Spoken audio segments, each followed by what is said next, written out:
from both of the account. Oh, I'll both the do. accounts. Okay, cool. I think we're live. Yeah, we are live, and people have started joining. Hi guys, good morning, good afternoon, good evening. I know people are joining from the different continents. We're Cool, gonna cool. start soon. Okay. How all are you doing? Comment down.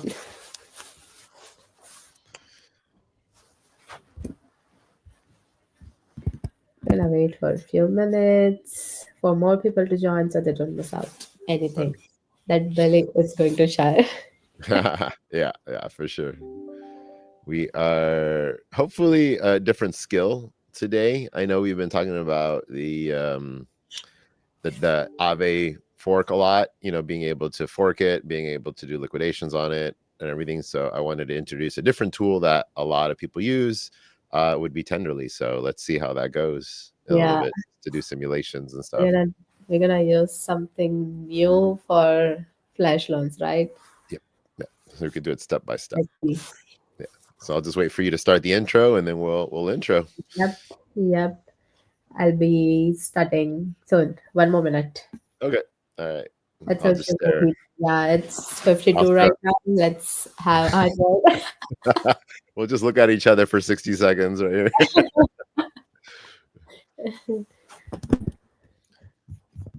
Let me share it with the Dust community so Sure.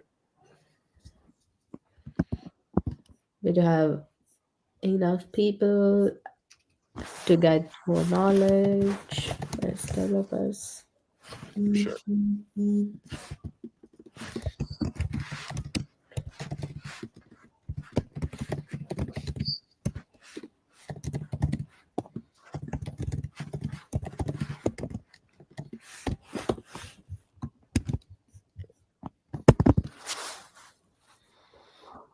I think we can start. If Yep, we get stuck or people have more questions, then yeah, I can yep, yep, go yep. back. This one won't take the full hour, I hope.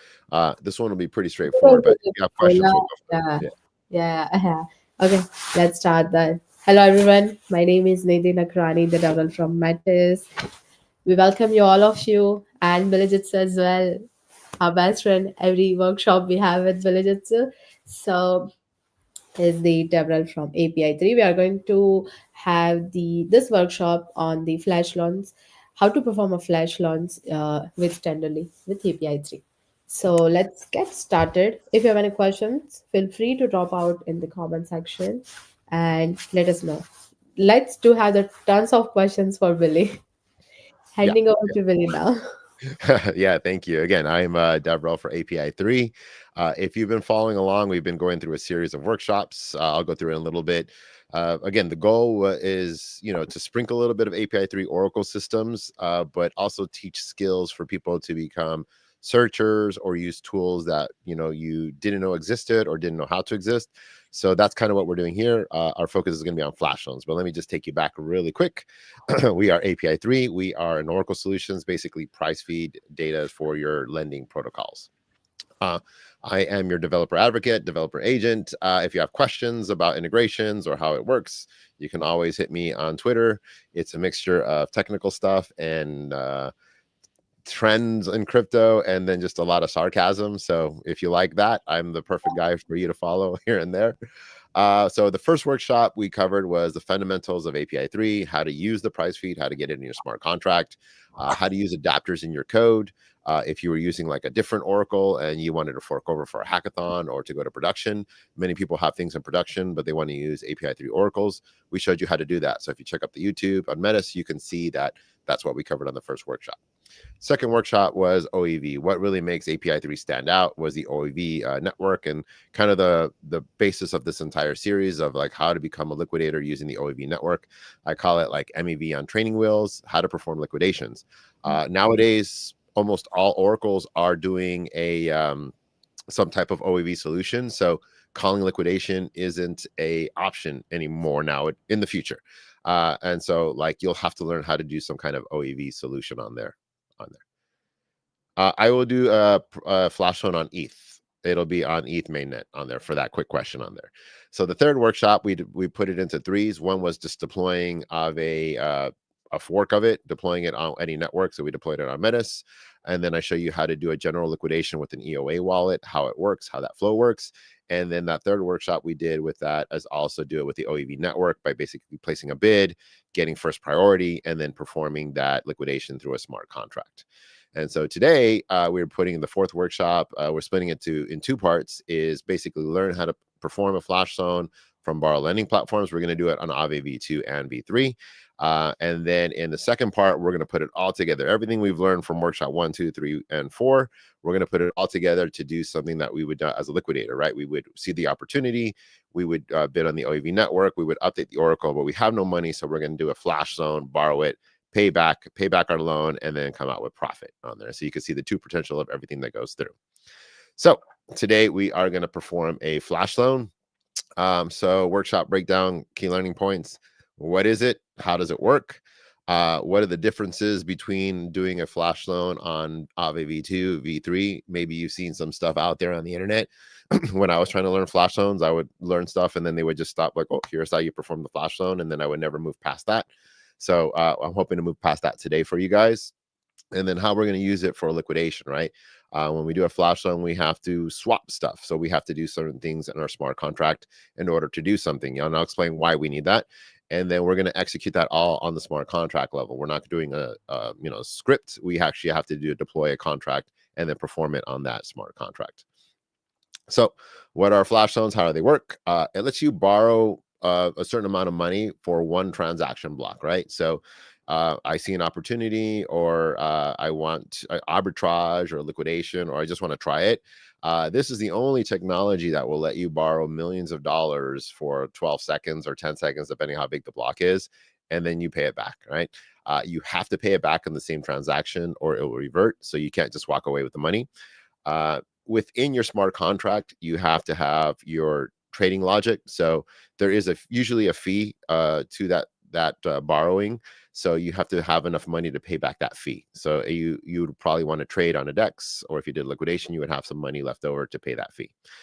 You can perform as many transactions you needed in your smart contract as long as it meets the gas limitations of the chain, right? So like on ETH, you can maybe do, depending on the logic of the transactions, maybe up to like 25 transactions, of the ballpark estimate of like, liquidating, borrowing on a DEX, swapping on a DEX, approving DEX, switching it back, paying back the loan, and then whatever, things that you need to do. So that's pretty much the limitation on the chain that you're using, but it's pretty much the gas limitation. How does this fit in with DeFi, right? We see an opportunity to pay back a loan, right? Let's say Needy has a position for $1 million of USDC that she is about to get defaulted on. I see it. I don't have $1 million sitting around on my wallet just to pay back this loan, right? I might have it in yield. Do it anything that we want. So I want to borrow a flash loan, right? So I get a flash loan for $1 million from my, whatever compound of any location, and I pay back that loan, right? And so now I've paid back the loan. I've made a little bit of profit. I've swapped the collateral that I received as a bonus, and I swatch it for USDC. I pay back that loan in that same transaction. I keep the profit, right? So it opens up a lot of opportunity for you to make money without having too much money, right? So it just the cost of the transaction and the cost of deploying your smart contract. Number one thing is finding the opportunity, right? Arbitrage or basically liquidations. So the flow of a flash loan, right? Just using that $1 million example, we have this lending DApp. It's sitting on $4 million, right? A DApp cannot let you borrow something it doesn't have, right? So the DApp has to have some kind of tokens for you to allow. It's not going to give you the full amount because it's dangerous, right? But let's say it has 4 million tokens, right? My flash loan contract is sitting on the same network. And so I request to borrow 1 million tokens. My contract looks good. I receive that 1 million tokens in my flash loan contract.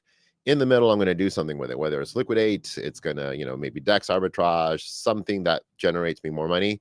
And I have to pay back the fee. So I have to send back that loan of $1 million and 1,900 tokens, right? Because there's a flash loan fee of 0.09. So it's not free. Some places might give you some free flash loans, hint, hint, on some few chains. But the one we're working with now does have a fee, so you can understand how that fee flow works, right? So this is pretty much the flow of it. You request, you receive it, you do something with it, and then you repay it with the fee. If you don't repay it like it's not done correctly, the whole transaction reverts, right? So you never receive the funds. So if you don't have enough money to pay back the loan, the transaction never happens. You just burn a little bit of gas. So flash loan for liquidation, right? We've kind of ran through that before. We see this position, we saw Anita's position, we see it, we request that flash loan to pay back that loan. We've liquidated them. We know how to do liquidations from the last two workshops, right? So we're going to receive that collateral token in the reward, but we can't pay back that loan and the collateral, right? Like, so if we liquidated that person in USDC and we received those fake API3 tokens, I can't send back those fake API3 tokens in USDC. I borrowed USDC, so I have to pay back USDC. So we got to swap that DEP token into USDC and then pay back that flash loan, right? So we have to do a couple steps for that liquidation. We paid back the loan, but we received another asset. We have to swap the asset to whatever we requested, so then we're good on the loan. So again, we're bringing back that same Aave flow contract. Again, we've messed with deposit, withdraw, borrow, repay, right? And we've done the liquidate. And so now with that same lending pool address provider, we have the flash loan. We're just going to call the flash loan. So we're just calling another function on there. So link to the example is here. Needy, if I set that link directly as there as well. For those that want to follow along or are using it as the example, it's there. But let's go ahead and pop this up and running here. I'm going to go ahead and log into Tenderly. I'm already here. Let me just go back into Tenderly. This is what you would see. We're going to be doing this on a virtual testnet or a fork of mainnet, because it has both Aave V2 and V3. It's one of the only chains that has it.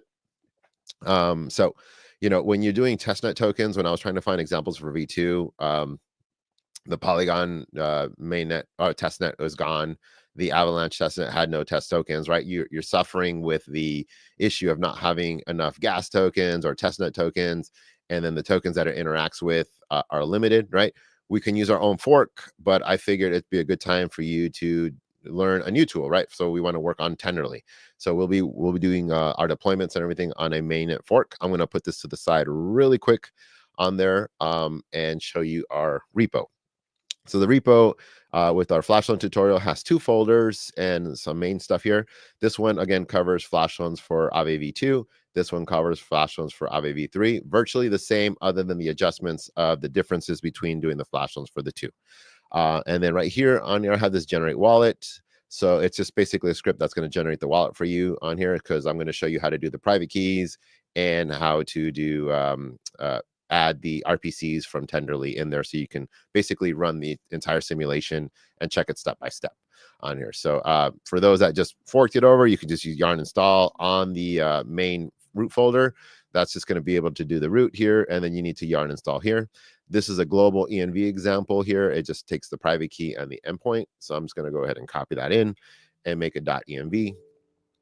Great name, and I'll just .env it here. And again, if you have any questions, I'm sort of looking at the chat here, so should be good to go. I don't think there's any questions. So let's just look over here at Tenderly. So you usually go to tenderly.co. Great for smart contract debugging. People use it for like war rooms and stuff to go back and step-by-step transactions. It's a great tool. I'm currently using the free one right here. You'd go to your dashboard, log in. You can use it with GitHub. You can use it with an account. And this is pretty much what your interface will look like. They have these virtual testnets what they're really trying to push and get going. I've created a mainnet fork on here, so I can work on that. Just for simplicity, I can just use the fork. You see I have one here, but I'm going to go ahead and create another fork. You can create forks of different chains, different scenarios. So like, let's say you want to simulate a hack that happened, right? And it happened at a certain timestamp. You can literally fork the chain before the timestamp and then run the simulation yourselves. So if something happened in the past that you want to recreate, you can totally do that. It's super cool. It's like definitely any smart contract engineer's arsenal of toolkits on here. So it has tons of chains, tons of support on here. I don't see a lot of demos of Tenderly, so I figured I'd use it and show it so you guys could do it. So I'm going to go ahead and fork mainnet. I'm going to do it at the current block right now, and we'll just say Metis tests on there, and I'm just going to use the latest block, right? It doesn't matter. There's enough liquidity for what I need on my purposes. I'm not using a lot of money, but again, you can go to a certain block before a hack or anything on there. So I'm just going to go ahead and create that. And so we have this blank, test fork of Ethereum, and you see that we have our RPC right here. This is exactly what we're going to need for our RPC provider. Usually you would be using the Metis one or any, private one that you would have, but I'm going to go ahead and paste that in here. And this is my .env. And there we go. So we have our RPC there. And so you'll see that I have this thing called generate wallet. Obviously, I'm not going to give you my private keys, but I want to show you exactly how to do that. So if you look at the package.json, you see I have this generate wallet thing here. So I'm just going to go ahead and yarn generate wallet. And we're going to generate a brand new burner wallet, right? Oops, did I spell that right? Yarn generate wallet. Or did I just do yarn generate? 1 second. Helps if I read my own package JSON file here. 1 second. Oh no, it is yarn generate wallet. Let me just copy and paste it because obviously I can't spell today. What am I doing here? Oh, I'm in the wrong folder. Let me go back. There we go. Yarn generate wallet. And what am I doing here now? Okay. Oh my God. Let me go ahead and pop this here on my flashing tutorial. Okay, here. 1 second. I just got in the wrong folders. 2. Okay. Yarn generate wallet. There we go. Okay. I just got lost for a second. So you see it's going to generate you an address, right? Public key, private key, mnemonic phrase. It also saves it right here if you need to refer to it later. If you're trying to steal my funds, good luck. There's nothing on there. It's literally a burner wallet. So I'm going to go ahead and pop in my private key here. Never expose your privates. That goes for crypto and all other, scenarios in life. You just don't. This is totally a burner. I'm not going to fund it with anything. As soon as this thing is done, we're done. I do have one question. So Yeah. the link that we created using the Tenderly, is it free or we have to Nope. purchase something or? Absolutely free. I'm on the free plan right here. So I'm not paying anything. Now, if you use it intensely, you have so many calls a month. Again, if you're using this for production, I say buy it, right? It's definitely worth the tool for sure on there. So yeah, you can do this absolutely free. Everything that I'm doing is pretty much no cost for any user on there. Like if I use a private RPC, I'm using a free one that gives you so many calls. This one only gives you so many calls as well. So just No. in case, no cost to anybody. So I'm getting my address. I have my .env file in here. So again, it's just a burner wallet. And let me just go over to Flashloan v2 because that is similar to the fork that we deployed as well. And so now we have this fake key with no assets or anything. Let me go into in here. Let's go ahead and grab my public key. We need to fund our keys here. So this fund our wallet, excuse me.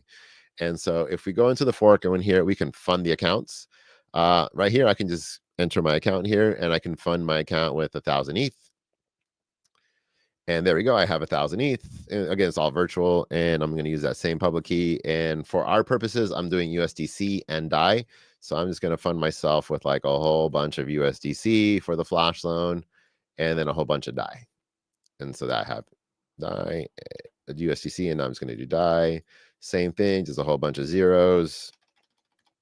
And now my wallet is funded with ETH, DAI, USDC, right? So like I've got everything I need in order to work on this fake basically fork of Ethereum here. So I'm going to put that off to the side.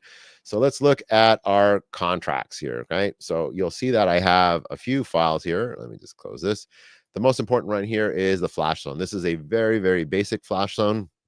It just takes money, requests it, and sends it back, right? It just does a request and send it back. And let's break it down piece by piece here. It's basically 2 functions that we need. And this is it. These are extra, and I'll explain them in a little bit, but they're only for our purposes. But the 2 things that we need in a flash loan is the request flash loan. So we want to request the money, right? And then it's this thing called a callback, the execute operation. So these 2 happen all in the same transaction. Basically, this request flash loan, it's going to look through an array of stuff. So this is the way we do it on V2. Basically, we're building up our request to it. So who's the receiving address, which would be this contract, right? Our flash loan that we deploy is the contract address. What assets are we doing? So we're doing USDC or DAI, right? So we're requesting DAI. We can have an array of those. We can have multiple amounts of tokens that we're requesting. What are the amounts, right? So if I'm doing USDC, how much amount of that? If I'm doing DAI, how much amount of that? right? And then what kind of mode here? We are doing no debt mode, right? Because if we borrow off of a normally, we can have the stable option or the variable debt option. So we're doing the no debt because we're going to pay it back right in the same transaction, right? And we're doing it on the behalf of our own smart contract. So this flash loan contract is what we're going to do it on. So we're doing it for us. Our params are just going to leave it blank right here, and we have no referral codes, right? We're just doing it as is, I and then don't we're just go understand. ahead. What's the difference between no debt and stable? Oh, So, let's check out Aave really quick here. So you can choose when you're borrowing your debt on here. Let me see if I can connect the wallet on here. When you're borrowing a position here on certain aspects, you can borrow in a variable, right? You see how it's variable. So like tomorrow it could be 3%, in an hour it could be 5%, or it could be 10%, right? But if you borrow on a stable, when there's an option, and I'll put money in here, you have the option of borrowing. Let's say this would be 8%, and that never changes. So tomorrow it's still 8%. In 2 weeks, it's still 8%. It's usually higher than the variable because you're taking less risk. So hmm, the USDC in 10 minutes could be 15 or 20, right? If there's too many people borrowing, the interest rate's going to raise. So over time, if you don't want to play that game and you just want to consistently know, you can borrow on stable at a certain rate, right? Like you're locked in a mortgage at 4% or 5%. That is just one way to borrow your position. So that option is available when you have a little bit of money in there. You hmm, can choose variables the default, like when you go on there, but you can also choose stable, and so that way you have that option to do so. yeah, But for our case, again, we're doing a flash loan, so no debt on there. got it. Yeah. And so this is just a function that we're calling. We're just calling the flash loan function, which is basically who's getting the money, what are we requesting, how much of it, what's our mode, right? So this is the way we're doing it. Behalf of our smart contract, we have no parameters and no referral code, right? So it's going to request this. It's going to call the flash loan. So if we look over at our flash loan here, and in the lending pool SOL, according to that doc, we have our flash loan function, right? That required all these things. And you'll notice if you look down in the code right here, it's execute operation, right? It's saying, hey, in that same function call, it's calling back to our smart contract, right? And so if we minimize this again and we go back in here, we've called this, it goes to the smart contract on Ethereum, right? And then it's calling this execute operation here, and it's coming over with all our parameters. Here is where our logic happens, right? Because now we've received the money. So we're going to do whatever we need to do. We're going to do liquidation. We can do DEX trade. We can do whatever we want. That's going to generate us a profit. And then we're going to go ahead and approve all the assets right now. So for our case, we're only going to request USDC. So it's just going to be one asset. And it's going to basically approve the contract, the lending pool provider, to pull that money back, right? And so once it does that, if we go back here, it's going to basically check to see if it's done it. And if it can't pull the money back, it's going to basically invalidate that flash loan, right? So it's not, if it doesn't get its money back, it's going to say no go, didn't work. You didn't give us our money plus our fee. So we cancel the whole thing, revert, right? And that's essentially a flash loan, right? So it's basically a callback function, right? We request it from a smart contract. The smart contract, okay, I'll lend you the money, but after lending you the money, I'm going to immediately call it back with this function call, and then we have to make sure that we can send it back. And that's it. And this all happens in the single transaction in that block timestamp. If it doesn't fit in the block, it will revert. Basically, the smart contract says if I don't get my money back, no go, right? So theoretically, it's fairly safe to request a flash loan because if you didn't make the money to pay it back, it won't happen anyway. So it's a little bit safe because if it happens, that means you made a little bit of money in a sense. So those are the two things. So this is kind of like cookie cutter right here, right? It's always going to have any flash loan you see. It's going to have any request for a flash loan, and then a callback function, depending whether you're getting a flash loan from Compound or any other borrow lending app. It's going to have some kind of callback call to make sure that you can pay back the loan, right? Here is just a reader to see how much tokens I have in the contract. And then because it's a contract, we got to be able to pull the tokens out, right? If I deploy a contract with no ability to take the profit out, it's just stuck in the contract, right? So I have to withdraw the money from the contract in order to do so. And then just a modifier for only owner make sure that I am the owner of it. So like when I do make a profit, somebody else doesn't say, hey, thanks for doing the flash loan, let me take it out of your contract, right? So just a few checks and balances on there. So this very simple flash loan contract to interface with this, we're going to interface with the lending pool. If you read through the Aave docs, it's a little confusing. So like this is basic standard flash loan here. So we would deploy that. And just to know, I'm going to deploy all three of these contracts. I'll explain the second one later. And then the script that we have here is just a flash loan. We're going to go step by step. And so I did it, purposely hard coded. USDC contract address on mainnet will always be this. So this is the USD contract address for mainnet. It doesn't matter. It doesn't change, right? We'll go to our deployed contract flash loans address. So as soon as I deploy it, we're going to go to our contract address. I'm building the contract object right here with our private key. And we have our basic ABIs. I always like doing the ABIs so you can read it versus importing them, so you know exactly what functions I'm calling and what I'm using on there. So the approved transfer and balance of is all we're going to need on our basic general ERC20s. Our flash loans, basically, we're going to request it, right? We're going to get our balance and we're going to withdraw it from our flash loan contract, and then basically build our instances for our contracts, USDC and flash loan. And so in order for us to do a flash loan with no logic, right? I request $1 million. I have to pay back the $1 million plus the fee, right? So for this case, because we're not doing anything special, we're just borrowing and paying it back, I have to fund the contract with a little bit of USDC, right? So I'm just going to give it 1,000 USDC because I have a lot. Remember, USDC is in 6 decimals. So USDT, USDC, those are 6 decimals. It's the bane of everybody. So in a much more for production contract, you would check the decimals of the token. Right now, I'm just hard coding it, but each ERC20 has a decimals function, so you would check that. If you want to get more advanced in the Aave fork tutorial, I'll have that, and I'll explain that at the end of the workshop. And then we just transfer it over, right? So we approve it, we transfer it over. We'll check the balance and make sure that we have our money in the contract. And then we're going to request a flash loan for $100,000 of USDC, right? So we're going to go ahead and request it. You'll see that our request flash loans here with USDC and the amount, right? And then it's all going to happen in the smart contract level. And then once we get our payment out, we're just going to go ahead and withdraw those tokens out of the smart contract, right? So hopefully that makes sense. We're going to go through the flow, but let's go ahead and just deploy our contracts. And so you'll see that I have in this package, again, yarn install on the package.json. You'll see that I have these scripts that deploy. I have a network called Tenderly.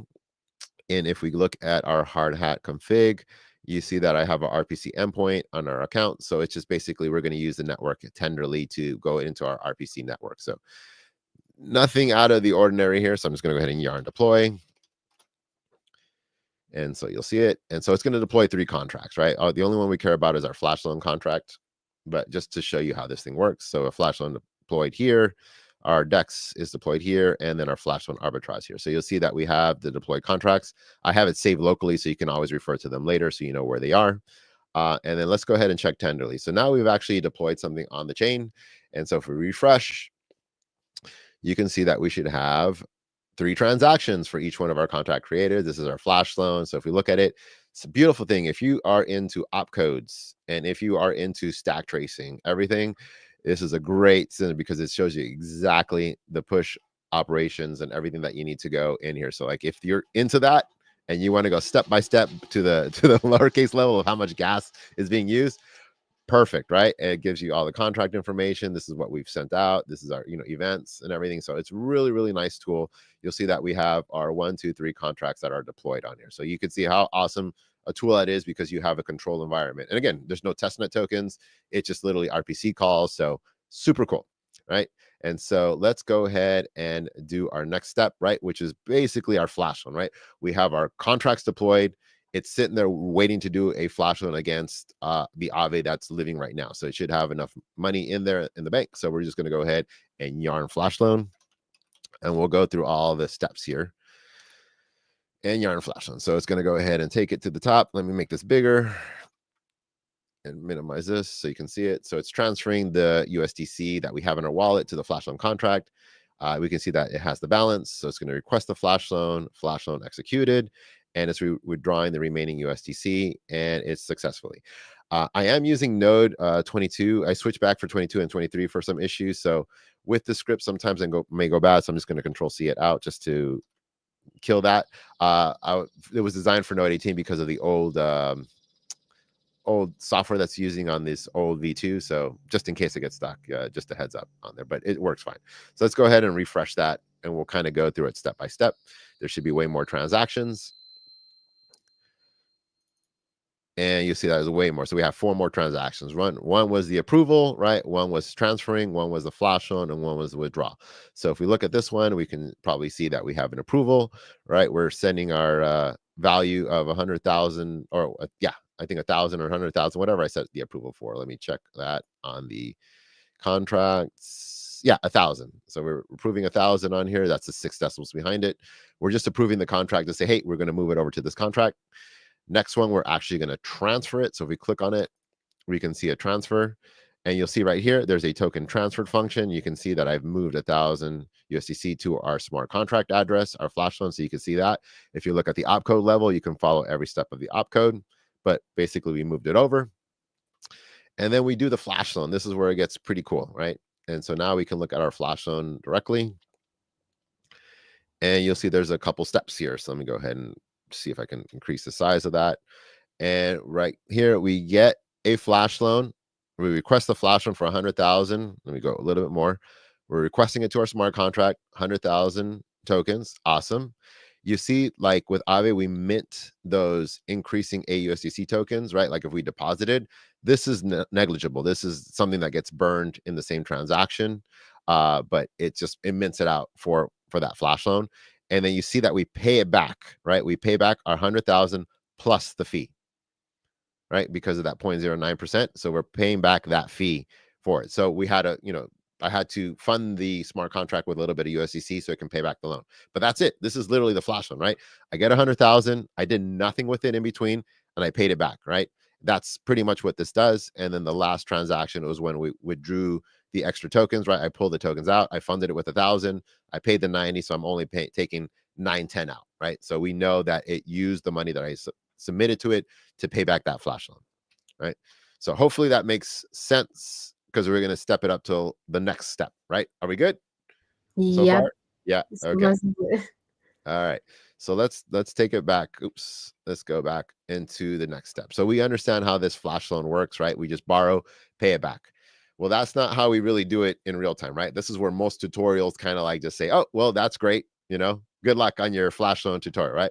So let's go into our flash loan arbitrage here. So basically the same thing, right? But we need to interface something with a DEX, right? And so instead of forking Uniswap and adding even more complications, we've made this mini DEX, but we're going to interface with another contract, right? We're going to interface, we're going to call functions here. And we're going to use DAI. So I'm hard coding the value of DAI, and I'm hard coding the value of USDC, right? We can make it generic with this I interface look, but I want to keep it as simple as possible. And if you want something more complicated, it's going to be in the other repo that I'll cover in a little bit. But I want to keep this as simple so you guys can absorb it way better, right? So I'm hard coding these 2 tokens that I'm going to be working with, right? And so I'm creating these interfaces for DAI, interfaces for USDC, and I'm creating an interface for the DEX contract, right? And so ultimately it looks kind of the same. We have this execute operation, right? And we have this request flash loan, and then we have these approvals for our USDC and our DAI, right? We're going to allow and approve. We're setting those approvals for the DEX, right? We want to approve it to use on the DEX, right? Because when we need to swap, it needs to pull it from our contract. So I set a couple approvals and then a couple of these getter functions, right? We have the withdraw token and the only owner, all those that you saw before. The only thing that changes is we have these approval and allowances that we check again, because we want to do a swap, right? So the request flash loan looks theoretically the same. The only thing that changes is this execute operation, right? Where our smart contract logic actually gets put into play, right? Where we are basically depositing USDC and doing a swap. We're going to buy some DAI. We're going to get that DAI and deposit it back. So we're doing some swaps, right? And then we're going to sell the DAI back to the USDC so that we can pay back our loan, right? And then it basically goes back and makes sure that we can pay our loan. So this is the only additional logic that we are adding into our execute operation. Again, if we look at our flash loan and we extend that, you see this is basically where our logic happens. So in the arbitrage, we're just going to go ahead and deposit here. So we are interacting with a DEX. So to make your life easier, we have this DEX here, right? And so all it does is gives us a bonus, because it's impossible for me to make a DEX give us profit every time unless we make it ourselves, right? So we have this DEX that will always give us 10% on the swap. So if I swap something, I know I'm going to make 10%. That way I can pay back my loan, right? So in a real arbitrage situation, you're going to check the preview of what you would get for a swap to make sure that you can actually make money and there's a profit to be made. You're not losing money. For this DEX, we are actually going to make sure that we get 10% for everything that we swap, right? So I'm hard coding these two values, right? And it's just basically a balance. And I create this deposit die, make sure that we, fund the DEX so we can actually swap. So that's going to be on the script. We need to fund the DEX in order for there to be liquidity, right? And then we're just going to buy die at a certain rate, and then we're going to see how much we're going to get out of that preview if we swap, how much we're going to get, and then we're going to sell it, and pretty much that's all we're going to do, right? So we're going to basically sell the USDC for die, and we get a profit, and then we sell the die for that USDC because we won, right? And so, all right, now I need to pay back my loan. So hopefully I'll explain it more in the arbitrage part of it when we look at the transaction, but you'll see how much money we make. And this is a very, very simple DEX. If you want to see a little bit more complicated DEX, it's going to be in the other repo as well. But I wanted to keep it very, very simple, where we just deposit, swap, deposit, and win, right? Okay, so let's go into the actual script of the Flashloan arbitrage. Kind of the same thing, right? Where we're just reading the deployed contracts. Here's our deployed contract. This is our flash loan that has arbitrage in there, right? And so we know that we have the die is constant, USDC constant. That's what it is on mainnet, right? We have our DEX that we deployed earlier, and then we have our flash loan contract address that's going to interface with that. Oh, just to show you the interface. Sorry that I missed that. I kept that minimized. We're just going to interface with the deposit USDC, deposit die, buy die, sell die. That's all we're doing, right? In another DEX, it would be swap, right? Preview swap, you deposit, anything a little bit more complicated, and then it would go through its own routing kind of system. And so we just build up our objects, right? We have all our ABIs. Again, we're just going to approve and transfer. And then for our DEX ABI, we're going to have all these, deposit die, get balance. We're going to make sure that all our functions are for our DEX. And then for our Flashloan ABI, we're going to go ahead and make sure that we have all our functions that are available to us here. Again, I like hard coding the ABI so you know exactly what functions you're calling and what's available, so you compare it with the contract. Just for use. Again, you can put it on another source ABI. You can do it from the artifacts if you want, but for tutorial purposes, I want you to see it. Right? And so we're just going to create all our objects for our die, USDC contract, DEX contract, Flashloan contract, right? And so first thing we must do is we want to make sure that we fund our DEX, right? If our DEX has no money, we can't swap. We get massive slippage. So we make sure that we fund it with enough die, which is 18 decimals, and enough USDC, which is 6 decimals, right? And so we know that we have added the liquidity. And so now we want to make sure that we deposit that, right? So we just approve and deposit. And so now our DEX is ready to get swapped. Anybody who wants to swap on our DEX, amazing, right? And so now we want to make sure that we see if we're actually going to make money on here. So we got to preview what we get. If I swap this USDC, how much die am I going to get back? As a liquidator or a arbitrager, you want to make sure you're going to make money, right? You don't want to swap and then lose money. It doesn't make sense, right? So you always want to make sure you get a preview of what you're going to get, and then your DApp will analyze, is it a good swap or not, right? Could you use an AI agent for that? Sure, why not? If you want to do the request for it, right? And so then we're going to go ahead and allow our Flashloan contract to approve our USDC and approve the die. So we're calling those functions to allow it to approve the, hey, let the DEX pull it from here. And then I'm just putting some console logs. Hey, we've allowed this to happen. And now we're going to go ahead and request a flash loan. You'll notice that I'm not funding our smart contract with any USDC, right? It's going to request it. It's going to swap, and then pay it back. So we're not funding this contract with any money anymore, right? I'm just requesting it. And so now that we request it, it's going to do all the magic in here. So once smart contract starts, all the magic then happens in here internally. There's no other scripting for it, right? It just does what it does. And then at the end, we just withdraw any profit that we may have gotten, right? So we request the money, we swap it, we win, and then whatever our profit is, we pull out. This is a little bit closer to what we would have on a production one, right? So let's go ahead and do that. So I'm going to go ahead and yarn Flashloan arb. And let me go ahead and make this bigger so you guys can see it. Zoom it in. And let's go. So it's just going to take us through a console log. And let's go ahead. So it's going to approve the DAI and USDC DEX contract. Now we have liquidity. There we go. And this is what we'd get for the swap. We get all this extra money. Again, I'm earning 10% on it because we know we're going to win. So we're going to head approve the flash loan, and we request the flash loan, and we win. Ta-da, we did it. So let me go ahead and close that. So it just went through the script. We know we're going to make this much money on here, and we did it. We did a nice arbitrage. We won. So let's go ahead and go back and refresh this. And you should see there's way more transactions now as well. You see how cool like Tenderly is. Again, no testnet tokens, and it's all step by step. And so there was the approve, right? And we send it, we funded it, we did stuff. And we know that the second to last one is the flash loan because that's where it all happens. So let's look at the flash loan. The other stuff is like providing liquidity to the DEX, approving, awesome. We don't really care about it anymore. You can do it step by step on your own. But this is how we'll look at it, and you'll see there's all the activity happening, right? And then all the push logic and everything step by step on there. So super cool. And so you'll see that we are requesting the USDC. So we get the 100K in USDC to our contract. Now we have to send the USDC to the DEX, right? So we've approved it. We set to the DEX. We traded the USDC for 111,111 DAI. Again, we're earning 10% because we know our DEX is a win for DAI. And so, all right, we got this, and pretend we're using another DEX. I can swap this DAI for USDC for one. So now I have this DAI. Now I'm sitting on 111,000 USDC, right?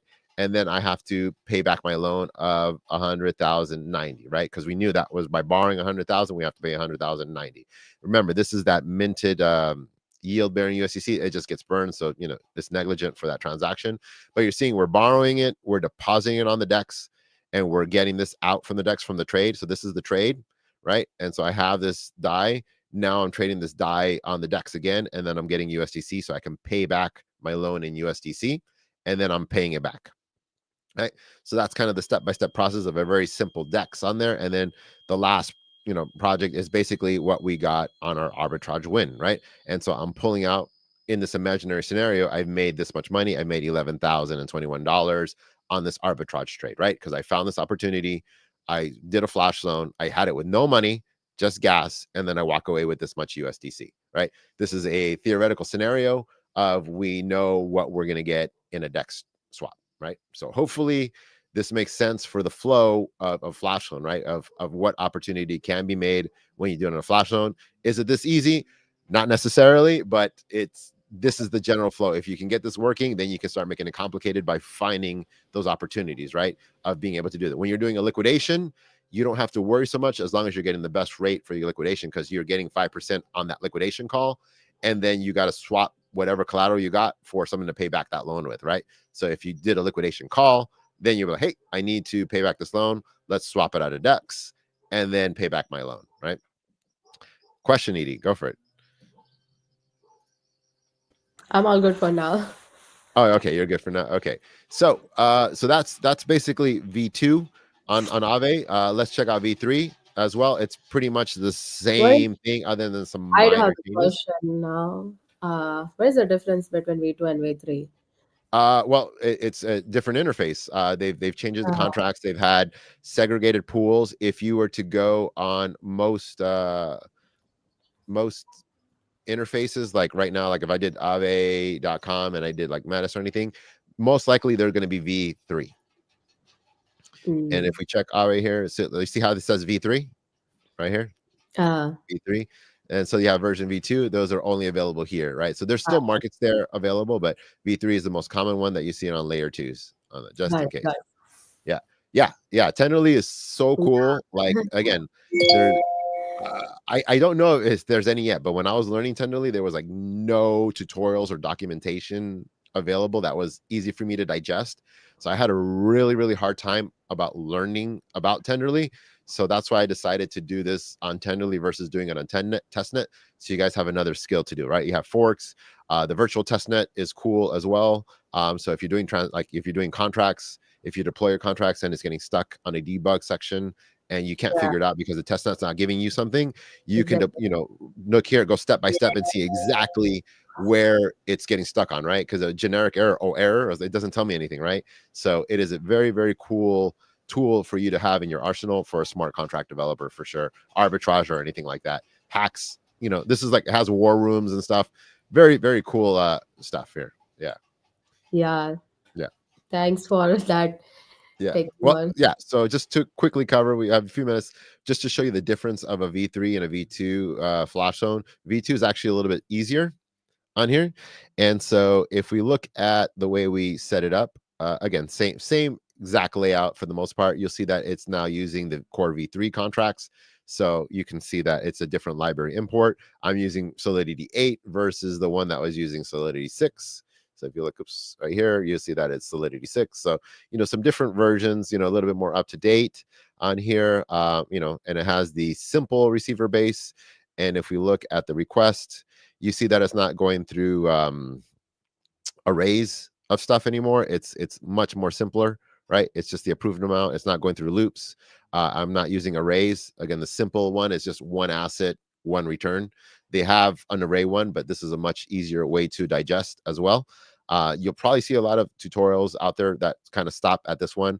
That's why I still did the arbitrage version where we have that deposit USDC and same hard coded for mainnet, and almost everything is exactly the same. You'll see that it's the same function call. If we want to add more logic in here, we can. But you see the difference of the arrays. There's no arrays on here. So if we go to the flash and arbitrage, you see how they have these, array, like all these logics of being able to loop through all the objects. They created one that was much more simpler for you to use. So you can literally do it with a single asset, or if you wanted to go a little bit more difficult, you can do multiple assets. So that's probably the biggest difference of the Aave Flashloan V3. Other than that, they're exactly the same. The scripts are exactly the same. It just utilizes the newer version of Ethers and the same thing, right? So I want you to be able to do it, and I can easily deploy the V3 here interface, right? It has the hard contract for the V3 interface already installed here. So on the deploy on here, you can see that the lending address provider here is on the V3 interface. If we go to the GitHub, I have those all hard coded there for you as well. So if I go into the GitHub and I go to the repositories, Flashloan tutorial, if you look at the bottom, it'll tell you all the hard coded here. You can look at the docs and addresses.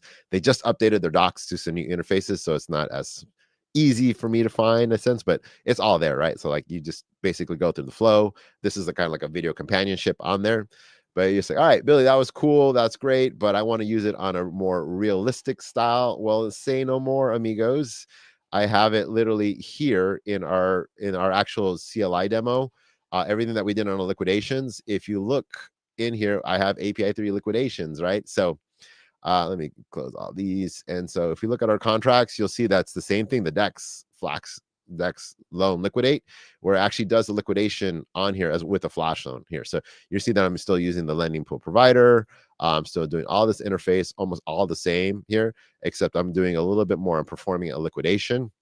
If you look at our decks, you'll see it's a little bit more complicated, a little bit more generic. Again, I don't want to get stuck on dev rolling for Uniswap or anything on a dex too, but we have this generic dex where we're going to do this ERC20 where there is not hard coded, but it's ready for dynamic pairs, right? So whatever you throw at it, if you're throwing mock API3 token, mock ETH, mock USDC, it's more available for it. So you can definitely check through it and see, oh, if this token pair here, this is how it handles liquidity. How does it handle liquidity from wrapped ETH to USDT versus USDT to wrapped ETH, right? So token pair. So if you really want to dig deep into the code, that original repo from the Aave fork is available to you as well. And so you can mess around with that and then do the same Flashloan Dex tutorial swap that you did. That's a little bit more closer to production, a little bit more generic. That's not hard coded. That's all available in the API3 liquidations part of the Aave fork.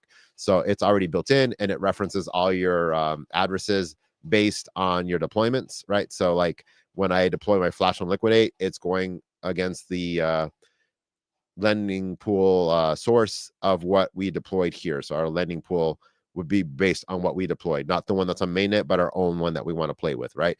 I just don't want to constantly throw this down your throat. Wanted to show you a different tool with Tenderly, how you can test it with mainnet, how you can do it with Metis, any other chain that you want to.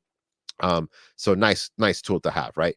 I just wanted to give you guys another option in order to do so on there. And so this one's a much more complicated dex, but it's more powerful into running a simulators, right? Checking the decimals of the tokens. Remember how I said if you have USDC, it's 6 decimals, but if you have DAI, it's 18 decimals. So we want to make sure that we check our decimals of our tokens to make sure that we're swapping for the right amount, right? Because if you don't check for decimals and you swap 18 decimals of DAI, you could get wrecked, right? So it's one of those things that we definitely have to check. If you have questions on it, go ahead and holler at me. I've written the code myself many times, gone through it many times. So if you get stuck, just let me know on there. And that has its own deploy script, so you can just reference everything that you need. But yeah, I think that's it for the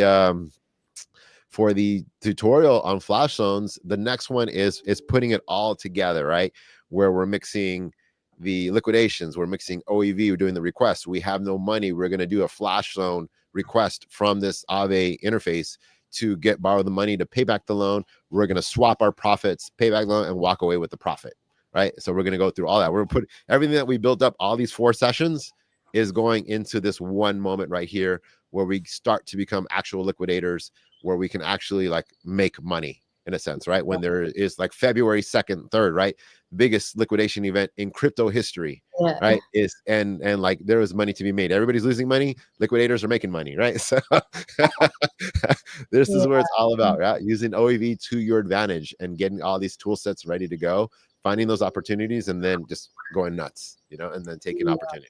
Yeah. Yeah, we're gonna do that later next month so that you guys do have enough time to perform all of this stuff, all combining all together, and you come with a lot of questions for the next workshops. Yeah, definitely. Yeah, it'll be after Eve Denver. Eve Denver's going to be a little chaotic, a little bit of travel time, and I know you guys have a few workshops before. But yes, play with Yeah, it beforehand, because I'll do a little bit of recap, but it's going to take the whole hour of like getting it all set up, showing you how the smart contract works, right? We're mixing some scripts with some smart contract stuff. We yeah, have to deploy that, and then we have to like all the OEV stuff on top of it, and then gets a little bit more closer to production of like getting your first starter liquidation, bot.